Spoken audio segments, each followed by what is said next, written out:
Graças a Deus, eu cumprimento a todos nessa noite com a paz do Senhor. Abra sua Bíblia, primeiro livro das Crônicas dos Reis, capítulo de número 29, versículo de número 5 e a parte B do versículo 5. Primeiro livro das Crônicas dos Reis, capítulo de número 29, versículo de número 5, a parte B.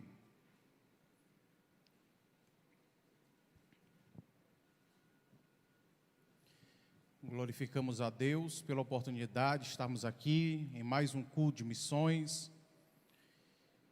Hoje pela manhã, irmão, cedo, eu estava conversando com o irmão Elvio, secretário de missões, expondo a ele alguns pensamentos e ouvindo também dele alguns pensamentos e respostas dele. Nós conversávamos sobre o desafio que é colocado diante de nós, igreja, no que diz respeito ao envio do casal de obreiros, o irmão Cândido e a irmã Nayara, que estarão indo dia 3, chegam lá dia 4 e dia 5 de janeiro começa o curso de missões em Imperatriz, Maranhão. E eu conversava sobre o Elvio, justamente sobre o desafio que é colocado a nós, igreja, de sustentar o casal em oração, em ligações, em mensagens pelo WhatsApp e também financeiramente. Eu glorifico a Deus pela nossa igreja, mesmo ela, irmãos, sendo uma igreja de pouco tempo de existência, tem buscado oferecer ao Senhor e ao seu povo uma excelência em adoração, em serviço, em comunhão, nessa trajetória. E eu perguntei para o Elvio, já sabe mais ou menos quanto é que nós temos que nos preparar durante esses 2 meses? E o Elvio me falou uma coisa que alegrou muito meu coração, porque isso certamente parte do coração dele, como também do pastor da igreja, quando ele disse: irmãos, o nosso desafio não é somente o sustento deles lá, um dinheiro para eles comprar um lanche, algo, ou para a higiene pessoal, mas também sustentar as despesas dele aqui em Piripiri. Infelizmente, muitas igrejas aí afora dizem amar a obra missionária, dizem ter missionários no campo, que infelizmente estão vivendo sem ter ao menos o mínimo para a alimentação. Eu não digo nem outra coisa, mas a alimentação. Recebendo uma ajuda de custo, em que em muitos lugares entra como se fosse um relatório que aquela igreja está fazendo a obra missionária, sustentando aquele obreiro. Quando o Elvio me disse o valor de ser Elvio, eu posso dizer isso lá no culto. Ele pode dizer, irmão Zé, diga pela fé. E o nosso desafio para esses 2 meses, igreja do Senhor, você que nos assiste, é de entre R$ 4.500 a R$ 5.000. Desde a água e a luz do casal que está abrindo mão de tudo, irmãos. Do trabalho, do conforto do lar, do conforto do seu quarto, do aconchego dos irmãos e das filhas para estarem lá durante 2 meses sendo ministrados tanto conteúdo intelectual, teológico, bíblico, como também na atividade. E eu disse para o irmão Elvio, irmão Elvio, eu estou junto nessa empreitada, se Deus quiser. Então nós temos esse desafio, irmãos. Talvez você olhe e diga assim, mas irmão José, 2 meses, dá em média aí R$ 2.250 a R$ 2.500 no mês. E eu creio, porque o Deus que chama, que envia, é o mesmo Deus que se responsabiliza. E durante a semana eu meditava muito sobre a questão do trabalho voluntário na igreja, que é uma das coisas que nós iremos expor aqui nessa noite. Que quando uma vez questionaram Jesus sobre isso, ele chegou ao ponto de dizer que se aquelas pessoas não fizessem, ou se nós não fizermos, as pedras clamariam. Então quero dizer aos irmãos, se Deus não usar o irmão José, se ele não se colocar disponível para Deus usar, Deus certamente usará outros e o nome dele continuará sendo glorificado. Porque esta missão, irmãos, não é da igreja, esta missão é de Deus, e ele a confiou para a igreja executar. Mas a igreja não é a dona da missão, a igreja apenas executa a missão que nasceu no coração de Deus. Baseado em tudo isso que eu tenho dito, esse é um dos desafios, principalmente a causa missionária para o próximo ano. Eu faço a pergunta que Davi fez ao povo quando ele estava se organizando, quando ele estava reunindo recursos para a construção de um local que iria servir de adoração ao Senhor. Ele então, morando em uma casa boa, disse: eu tenho que construir um lugar para o meu Deus, onde lá nós iremos adorar. E Deus disse: não, as tuas mãos estão cheias de sangue, mas o teu filho, a tua descendência vai construir. Ele disse: eu não vou construir, mas vou recolher, vou ajuntar o recurso para que seja. E quando ele então diz tudo aquilo, depois você pode ler no capítulo 29, que ele iria ofertar, que ele iria entregar, e ele usa a palavra voluntariamente. Depois que ele citou aquilo que ele iria contribuir, ele questiona a congregação dizendo: quem, pois, capítulo 29, versículo 5, parte B, quem, pois, está disposto a encher a sua mão para oferecer hoje voluntariamente ao Senhor? Essa é uma pergunta, e baseado nessa pergunta, eu pergunto a você: qual a semente você está colocando em sua mão? Qual a semente que você separou para semear o restante desse ano?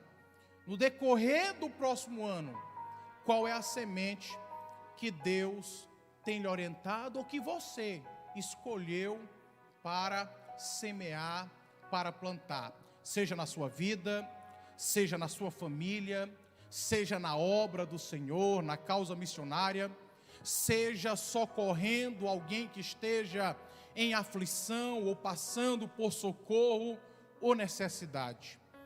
O apóstolo Paulo, uma vez disse: olha, não vos enganeis. Deus não se deixe escarnecer. Aquilo que o homem planta, também ceifará. Se ele planta na carne, ele colhe corrupção. Mas se ele planta no Espírito, ele colhe a vida eterna. Baseado nisso, irmão, pergunto: qual é a semente que está em suas mãos? Qual a semente você escolheu semear?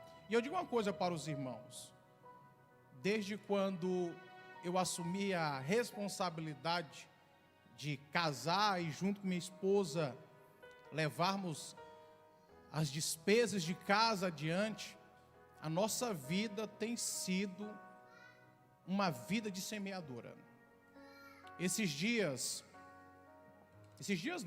Meses atrás, a irmã Ronara, minha esposa, chegou a mim e disse que queria realizar uma atividade, um trabalho com evangelização de crianças. Eu até comentei com alguns irmãos aqui da nossa igreja, onde nós, no segundo sábado de cada mês, a partir de janeiro, estaríamos em uma localidade na zona rural, desenvolvendo um trabalho voluntário e de evangelização de crianças. E naquele momento eu disse: tá bom, minha filha, eu vou falar com o pastor, vou falar para a diretoria, vou falar para o ministério, vou falar para a igreja.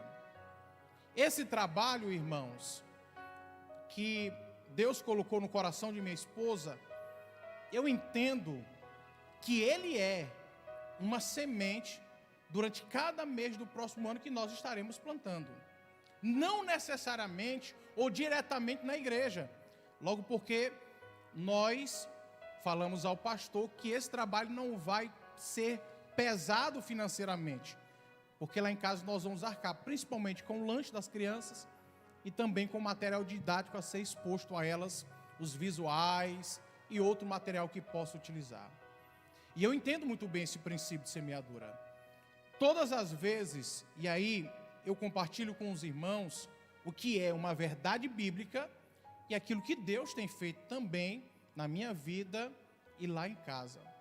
Se eu pudesse, passaria aí um bom tempo contando alguns relatos, testemunhos, de quantas vezes minha esposa e eu semeamos, seja na igreja, seja na vida de alguém, seja na vida de um necessitado que esteja passando por aperto, seja até mesmo entre os nossos familiares, e Deus, de uma forma bondosa e cumprindo o que sua palavra diz, nos retribuiu. É claro, irmãos, que quando nós falamos sobre semeadura, ou quando nós falamos sobre contribuições, nós podemos entender 3 verdades que a Bíblia traz a nós. Verdades essas que dificilmente, por onde você anda, ou a igreja que você já foi, ou em viagem, às vezes a gente escolhe para visitar uma igreja, dificilmente você vai ouvir pessoas falando sobre o que eu vou expor para os irmãos agora. O fato é que vivemos dias trabalhosos, onde existem muitos enganadores, onde existem muitos lobos vestidos em peles de ovelha, pessoas que são exploradores, são pessoas que não têm caráter, são charlatões.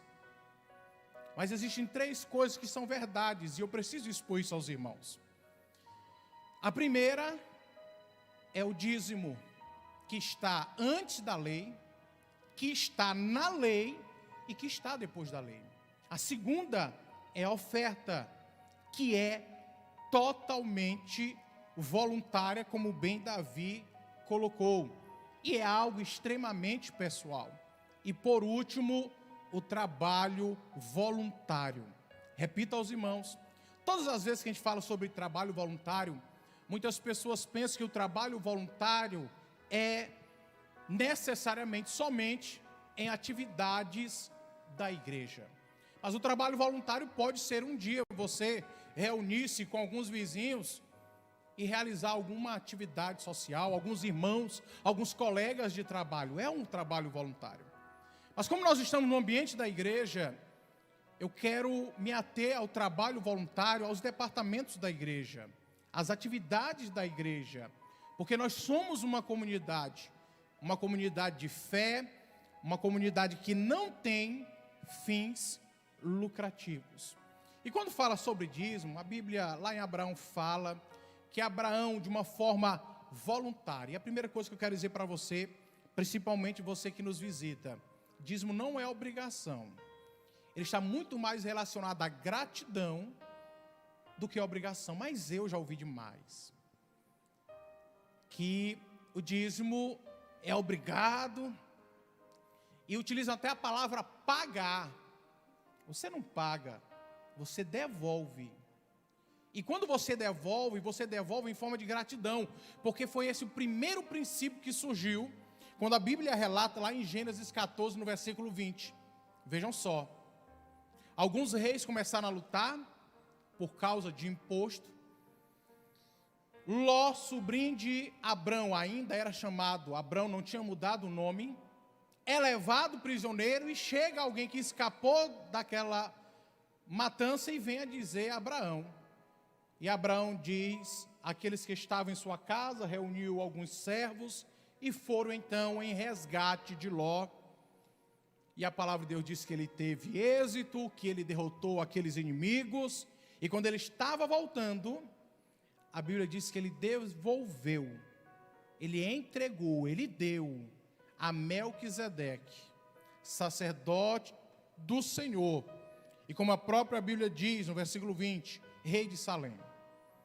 Hebreus, no capítulo de número 7, se não me falha a memória, a Bíblia fala justamente do mistério envolvendo esse sacerdócio real, representado em Melquisedeque antes da lei.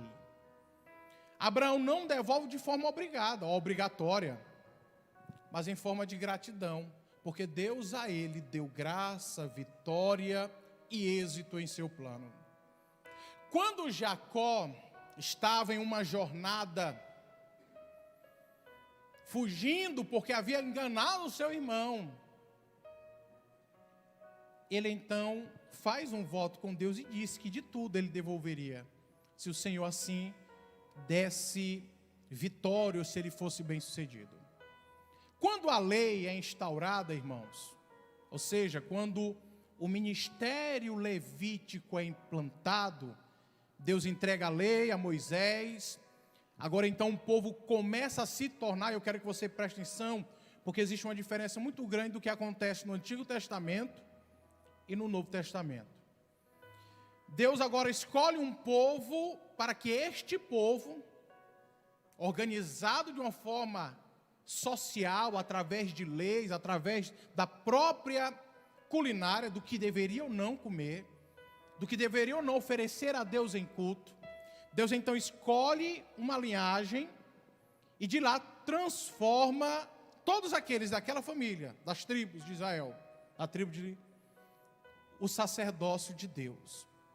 E no Antigo Testamento, essas contribuições, dízimos ou as ofertas, serviam para três coisas.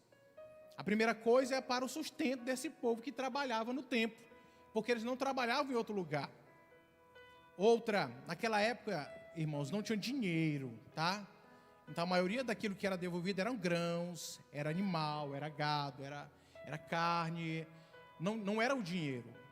2, segundo propósito, quando haviam festas na igreja, onde eles festejavam, aquelas contribuições em forma de alimento serviam para alimentar o povo no momento daquela festa. E 3, serviam para socorrer o órfão, a viúva e o estrangeiro pobres que estavam na terra de Israel. Veja que agora o povo está organizado de uma forma social, eles estão fixados em uma terra e é necessário uma lei para que possa reger. Deus separa uma família e dessa família transforma, de Levi, os levitas, transforma essa família em uma linhagem sacerdotal. Então eu trabalho, eu colhi 10 sacos de arroz, um saco de arroz eu vou levar lá para o templo, porque os levitas precisam comer, ou quando houver festa vai ter comida lá, ou quando um órfão, uma viúva, um estrangeiro pobres estiverem em nossa terra, nós vamos sustentar. Olha o princípio, até mesmo social, da contribuição no Antigo Testamento. Mas infelizmente, irmãos, algumas pessoas, às vezes mal instruídas, e outros mercenários mesmo, utilizam da parte dura e pesada do que está escrito lá em Malaquias, no capítulo número 3, e desce o braço, chamando o povo de roubador, de ladrão. Em quem me roubais? Aí lá o texto diz, nos dízimos e ofertas. O contexto ali é outro. O contexto ali, aquilo que o Senhor está mostrando, era só a ponta do problema. Porque a partir do momento que você encontrar alguém que não tem um coração voluntário na causa do Senhor, seja com o seu tempo, seja com seus bens, seja com seus recursos financeiros, seja com a sua dispensa, aquela pessoa está vivendo outros problemas muito atrás. Porque a não liberalidade, quando eu não sou alguém de um coração liberal, repito, para servir a Deus com o meu tempo, com os meus bens, com o meu recurso financeiro, ou com a minha dispensa, muitas coisas já estão andando de forma contrária ali atrás. Ou foi uma raiz de amargura que nasceu em meu coração, ou foi uma mágoa que eu deixei entrar, e então eu digo, eu não vou mais fazer nada, não vou mais contribuir com nada, não vou mais dar cesta básica para ninguém, não vou mais comprar remédio para ninguém, quem quiser que viva seus problemas. Pode ir atrás que uma raiz de amargura brotou e tomou de conta do coração daquela pessoa. Nós fazemos boas obras, irmãos, repito, não para sermos salvos. Fazemos isso porque temos a certeza da salvação. E 3, por último, o dízimo depois da lei. O Senhor Jesus menciona uma vez só dízimo, e o apóstolo Paulo não menciona a palavra em si. E eu muito me perguntei o porquê que ele não menciona, mas em 2 Coríntios 9, 6 ao 11, ele fala que nós devemos contribuir. Você pode acompanhar 2 Coríntios, capítulo 9, versículos 6 ao 11. Ele utiliza duas coisas, irmãos, que muito me chamam a atenção, e eu quero te ensinar isso. Isso é uma verdade que ele vai dizer no versículo 6: o que semeia pouco, pouco também vai ceifar. E o que semeia abundância, em abundância também ceifará. Cada um contribua segundo propôs aonde? Seu coração. Não com tristeza ou por necessidade. Eu paro aqui.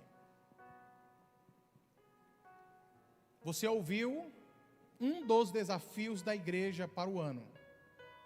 E eu lhe digo uma coisa com muita verdade, transparência.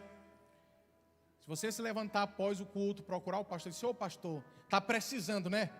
Pois conte comigo, eu quero dar tanto. Não contribua por necessidade. Eu estava na casa do irmão, e esse irmão está aqui, até olhando para mim. Está na casa do irmão, e tinha um cunhado dele lá, que me conheceu há 10 anos atrás. Só que hoje eu estou mais fofinho, né? Ele ficou com medo de dizer assim: é o irmão José. Quando ele olhou, ele disse, ele estava lavando a louça na casa do cunhado dele, ele disse: você é o irmão José, né? Amigo do pastor Raul, lá da Madureira, Carapicuíba, Teresina. Sim, sou eu. Aí eu ramei, disse: meu Deus, fui pego. Esse eu lembro de você. Esse homem sentou do meu lado, ele contou a história do trabalho que eles desenvolvem. E ele disse assim: meu irmão, você pode contribuir com um balde de tinta? Eu disse: quanto é, pastor? 119. Me deu um tempo. Quando eu saí da casa desse irmão, eu fui para casa, não saía da minha cabeça outra coisa, a não ser o balde de tinta, R$119. Quando eu cheguei em casa, eu olhei o saldo da conta, não estava lá essas coisas. Eu digo: meu Deus, mas aquele homem é um homem sincero. Aquele homem não recebe ajuda de ninguém. Aquele homem não tem 20 pessoas congregando com ele. Aquele homem, tudo que entra naquela igreja, ele bota, tanto na parte física como na parte social. Quando foi de manhã, eu acordei e disse: fulano, mande aí o Pix, eu vou mandar o balde de tinta para você. Contribuí não porque ele estava precisando. Eu contribuí com alegria no meu coração por saber que aquele balde de tinta estava indo para o destino certo. Contribuí com aquele balde de tinta porque eu sabia e sei que daqui um dia ele vai mandar as fotos, que ele mandou mais de 82 fotos no WhatsApp. Que vai estar lá a cozinha daquele balde de tinta. Olhe, aprenda esta verdade. Não contribua. Oh meu Deus, está precisando tanto. Não contribua por pena. Não contribua por dó, por necessidade. Contribua se houver alegria em seu coração. Se não houver alegria no seu coração, ou se amanhã ou depois o dom chega para mim e diz: Zé, rapaz, estão precisando disso. Aí quando passa uma semana eu jogo na cara: tu lembra não, bichão, que eu te dei o dinheiro para comprar o ventilador? Pegue seu ventilador, vá para casa. Não contribua por necessidade, irmão, mas com alegria em seu coração. Eu nunca me esqueço, um dia, na congregação do bairro Germano, que nós trabalhávamos, não sei se o irmão Kleber lembra desse dia, nós precisávamos ajudar um irmão, e era um valor alto, congregaçãozinha pequena, irmãos de poucos recursos, tinha um pregador de fora,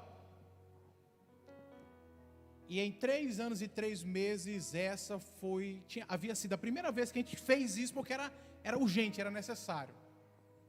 Não foi 3 minutos, irmãos.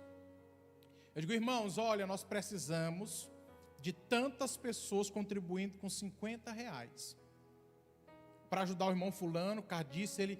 Ele sempre serviu essa congregação e tudo quanto é que tem aqui de forma voluntária, nunca cobrou 1 litro de gasolina, 1 hora do serviço dele. Nós como igreja somos obrigados a abençoar, nós temos um débito de gratidão de abençoar esse irmão. 3 minutinhos, um levantou, outro levantou, até o pregador que estava falando: disse: irmão Zé, bote meu nome, eu vou dar R$50 também. E conseguimos. Agora, triste, irmãos, Eu já presenciei momentos em que a pessoa que está aqui dizendo, nós precisamos, porteiro, passa a chave bem na porta. Só vamos sair daqui hoje quando tiver esse valor. Ninguém contribui obrigado, não. Ninguém contribui por necessidade. Mas contribui com alegria onde, irmãos? E no que propôs no seu? Eu encontrei um cabo que anda assim meio, né? Nós compramos umas bíblias e eu falei para ele, fulano, me ajude a pagar essas bíblias aqui para a gente doar. E ele disse, Zé, meu amor, tu já conseguiu quantas? Ele me trata assim, viu, irmãos? Eu disse assim, nenhuma. Ninguém ainda vai pagar. Olha, ele me disse uma coisa que eu chorei lendo a mensagem. Vai atrás, vê o que tu consegue. O que tu não conseguir pode vir para mim que eu vou cobrir o restante. E o valor não é baixo. Contribuir, irmãos, com alegria no coração. Repito aos irmãos, Antigo Testamento, como surgiu? Gratidão. Deus me deu vitória, eu consegui despojo, meu sobrinho está são e salvo, eu não tenho nenhum guerreiro, é tudo servo. Está aqui Melquisedeque, dízimo de todos os meus despojos. Ainda pegou a parte da galera de Sodoma do Gomorra e ainda disse, pega para vocês dizer que eu fiquei rico com o dinheiro de vocês. No Antigo Testamento existia uma estrutura organizada. Era necessário algo que levasse o povo a entender a necessidade do sustento. No Novo Testamento é mais pesado. Eu disse a primeira verdade, contribuir conforme eu coloquei no coração e com alegria. Não por necessidade eu devo contribuir, nem com o coração triste, porque Deus ama quem contribui com alegria. 2. O que acontecia naquela época? Você lembra da história de Ananias e Safira? O que eles fizeram? Todo mundo estava vendendo tudo que tinha e estava levando para onde? Para os pés dos apóstolos. Há quem conjecture dizendo que Ananias e Safira disseram, o negócio ali está bom. A gente vai vender nossa terra, a gente dá um pedaço lá, o outro pedaço a gente guarda, e aí quando a gente entregar lá, a gente vai ainda mexer no nosso, ainda mexer no dos outros, porque eles vão confiar na gente. O que aconteceu com Ananias e Safira, irmãos? Morreram. Por causa de dinheiro. Porque naquilo que estava no coração. Tem gente que diz que dinheiro é o princípio de todos os males. Não, é o amor ao dinheiro. Dinheiro é bom, irmão. Se tiver alguém aqui que diz que dinheiro é ruim, eu pago 10 sessões de psicologia para você.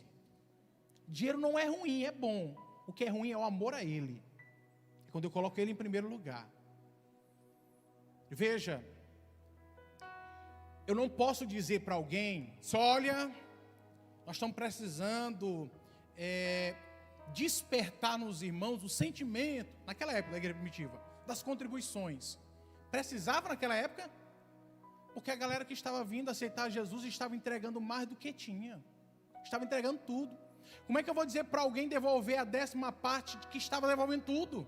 Estava vendendo tudo, Luquinhas, e botando lá para os apóstolos administrar. Outra coisa, isso naquele momento inicial, aqueles mais de 3.000 que aceitaram Jesus em Atos 2:3.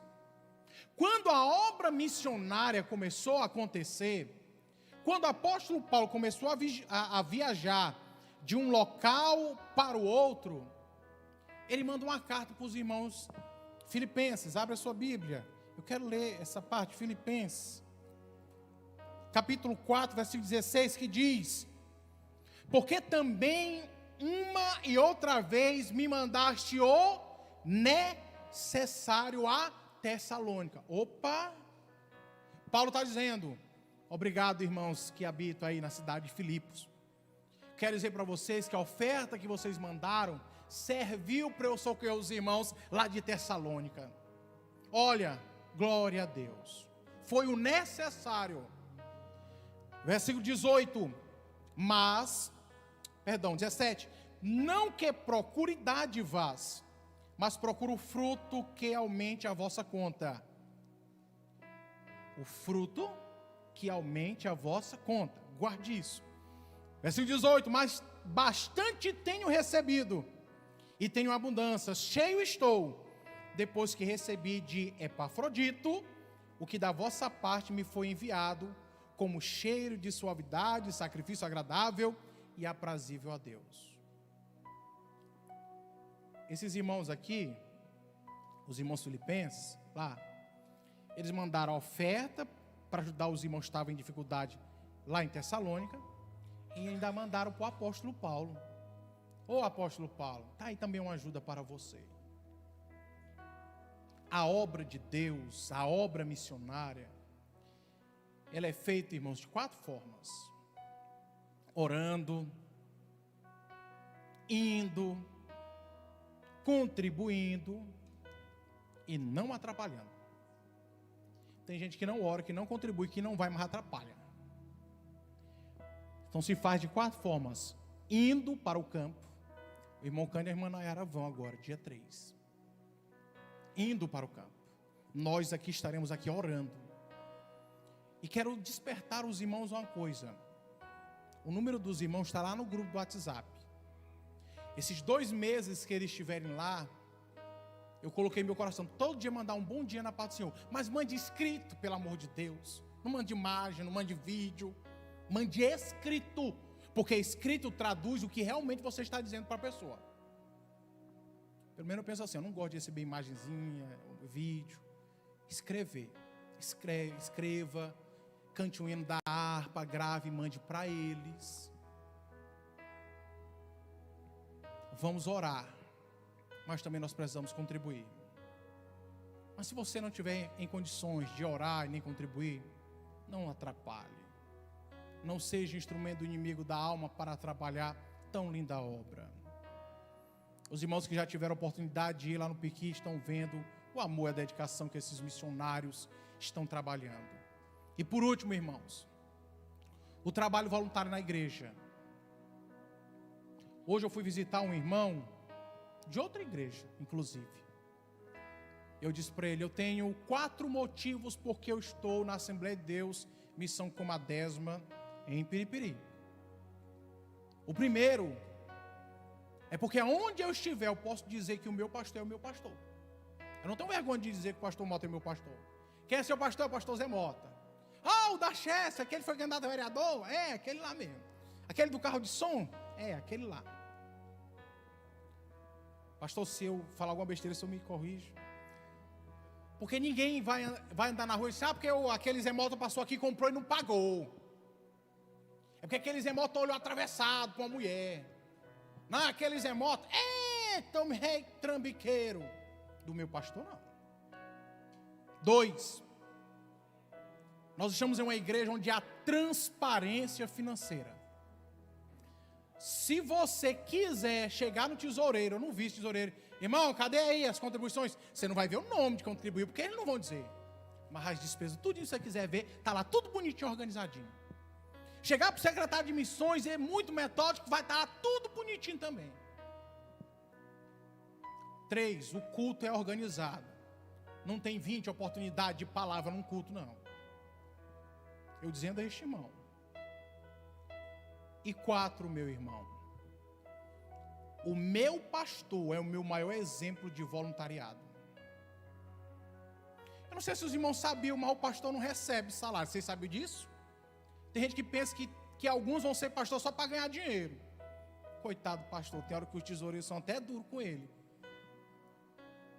Ele só recebe uma ajuda de custo de combustível. R$150 por semana. Que o tanto que ele roda, ainda não supre. Aí ele é Piqui, Açude da Baixa, Suarane, aqui dentro da rua. E o carro dele é um carrão bonito. Uma vez eu peguei o carrão dele para levar uns móveis para Suarana, aí eu botei, ixi, pastor, está todo arranhado aqui atrás. Meu joia.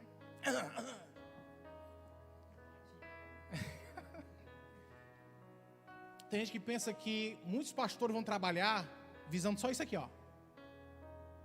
Esse aqui não. Pastor José da Mota Maciel, dá um close aqui, por favor. Pastor Mota não. Pastor Mota não. Esses 4 motivos eu estou dizendo para os irmãos.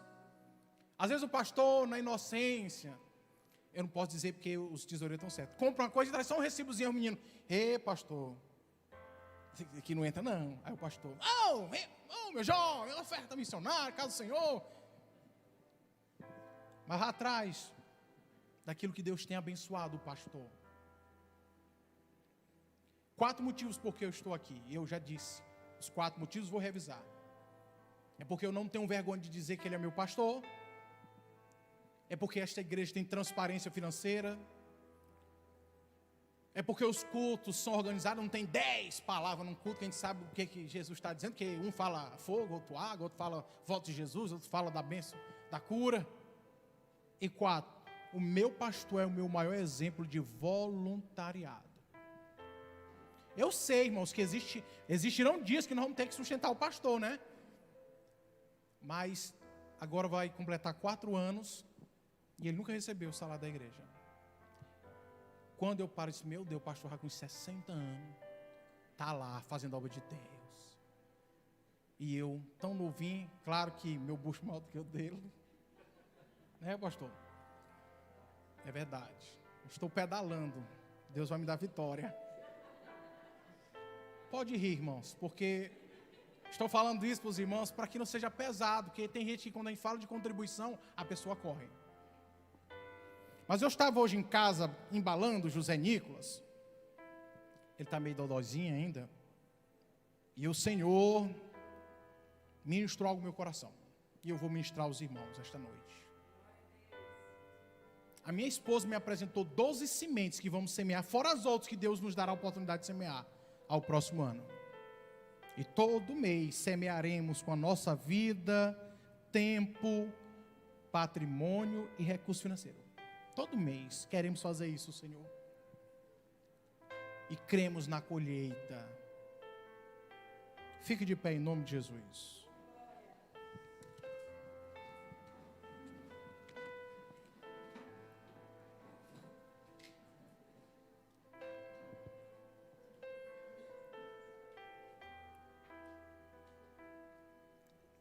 Qual é a semente que está em sua mão?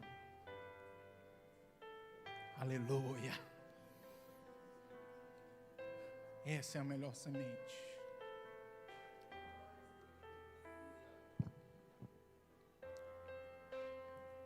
Eu quero que você erga a sua mão comigo. Eu irei ministrar sobre a sua vida aquilo que o Senhor ministrou na minha vida hoje pela manhã. Eu até mandei um vídeo no WhatsApp, foi da igreja, no grupo, que fala sobre o amanhã. Eita, eu ouvi acho que umas 10 vezes aquele hino hoje. Tinha hora que eu chorava com o José Nicolas, com a cabecinha dele aqui em mim, e eu embalando ele na sala. Eu quero dizer uma coisa nessa noite, meu irmão e minha irmã. A minha e a tua responsabilidade é semear. O amanhã, o Senhor cuida. Ele está aqui hoje, mas Ele está também no amanhã. O ontem, o hoje, o amanhã, diante de Deus é a mesma coisa. Meu Deus, em nome de Jesus de Nazaré, o teu filho, nós estamos hoje aqui na tua casa, Senhor.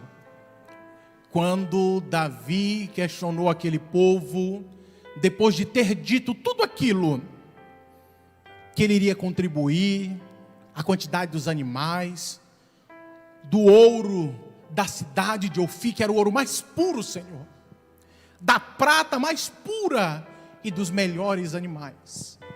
Ele então se volta para aquele povo e pergunta, e agora vocês, do que encherão a mão para contribuir voluntariamente nesta causa?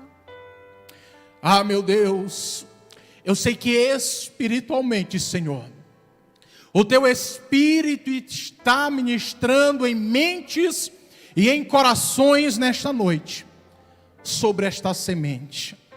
Eu não sei, Senhor, se o teu direcionamento para os teus filhos será uma semeadura na atividade, na tua obra aqui na igreja, ou na sua família, ou, meu Deus, em um necessitado, eu não sei, mas a minha certeza, aquilo que o teu Espírito me faz ter certeza nessa noite, é que precisamos encher nossas mãos de sementes. Ramandei que a séria gol, calarabagaia sou. Aioramante que ai, alô com chore cliandere mangue calaraia sai. Alamandei assim clinderimi tariaia nagia sou. Rakis tek anjoremi que yara. Alageio sui pleplaia nekio mada. Rakias tek anjoremi. Oh, em nome de Jesus, Senhor, ministra a certeza de que é necessário encher a mão de sementes, de que é necessário encher a mão de sementes, Senhor. Aquele que muito semear, a tua palavra diz que também vai colher muito, mas aquele que pouco semear vai colher pouco. Mas nesta noite o teu Espírito nos leva a entender a abundância da semeadura. Eu ministro sobre a vida dos teus filhos a certeza, meu Deus, a confiança de que o mesmo Deus que nos orienta a contribuir, não por necessidade nem com tristeza, porque o Deus que nos orienta a contribuir, Ele ama quando nós contribuímos com alegria. É o mesmo Deus que se responsabiliza, é o mesmo Deus que em Eclesiastes nos manda lançar o nosso pão sobre as águas. É o mesmo Deus que nos manda lançar a semente sobre o improvável. Mas deixa eu te dizer uma coisa, meu irmão. Oh, meu Deus, eu ministro esta certeza, que Tu és o Deus que traz à existência aquilo que não existe. Tu és o Deus que abre porta onde não tem porta. Tu és o Deus que abre um caminho em meio de uma estrada de água. Tu és o Deus da providência. Por isso eu ministro essa certeza, em nome de Jesus, sobre a vida do teu filho, sobre a vida da tua filha, sobre a vida do meu irmão, Senhor. Eu repreendo toda incredulidade, eu repreendo toda frieza espiritual, eu repreendo toda dúvida, eu repreendo todo medo, Senhor, sobre a vida do meu irmão e da minha irmã nesta noite. E ministro paz. Senhor, eu te glorifico, porque as minhas mãos, as mãos da minha esposa e até mesmo as mãos dos meus filhos estão cheios desta semente. E nós queremos continuar semeando, Senhor, na Tua casa, na vida dos nossos irmãos, dos nossos vizinhos, dos nossos colegas de trabalho, na vida da nossa família. Guarda-nos em Ti, Senhor, guarda a Tua igreja, o Teu povo. É no nome de Jesus que te pedimos e por fé nós te agradecemos. Amém. Pode sentar, irmão, irmã, vou passar o microfone ao pastor.